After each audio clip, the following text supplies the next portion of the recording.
Question number 9 বলেছে স্তম্ভ মেলাও, চলো এবার মিলিয়ে নিই। তো ক্রেটিনিজম, তো ক্রেটিনিজম আর মিক্সিডিমার ব্যাপার আমরা পড়েছিলাম। ক্রেটিনিজম জেনারেলি শিশুদের ক্ষেত্রে হয়, এটা একটা অস্বাভাবিকতা, যেটা আমাদের কিসের জন্য হতো? T4 বা থাইরক্সিন, যেটা তার কম ক্ষরণের জন্য। রক্তে যখন মানে বিশেষ করে হাইপোথাইরয়েডিজম,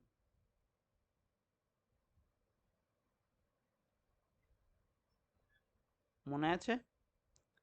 তো সেই কেসে আমাদের ক্রিয়েটিনিজম হচ্ছে।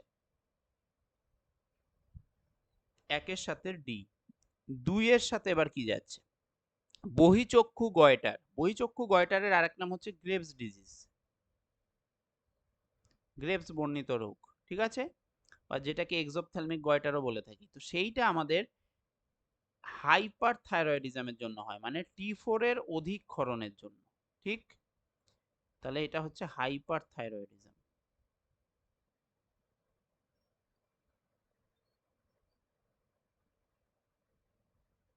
তাহলে দুইয়ের সাথে আমার যাচ্ছে বি।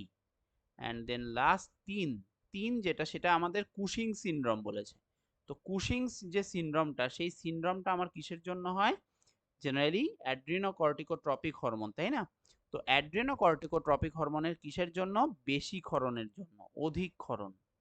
অ্যাড্রিনোকর্টিকোট্রপিক হরমোন যদি অধিক মাত্রায় ক্ষরিত হয়, তাহলে কিন্তু আমার কুশিং বর্ণিত রোগ হয়। তাহলে এ, তিনের সাথে আমার যাচ্ছে এ। তাহলে এইটা হচ্ছে আমার অ্যান্সার।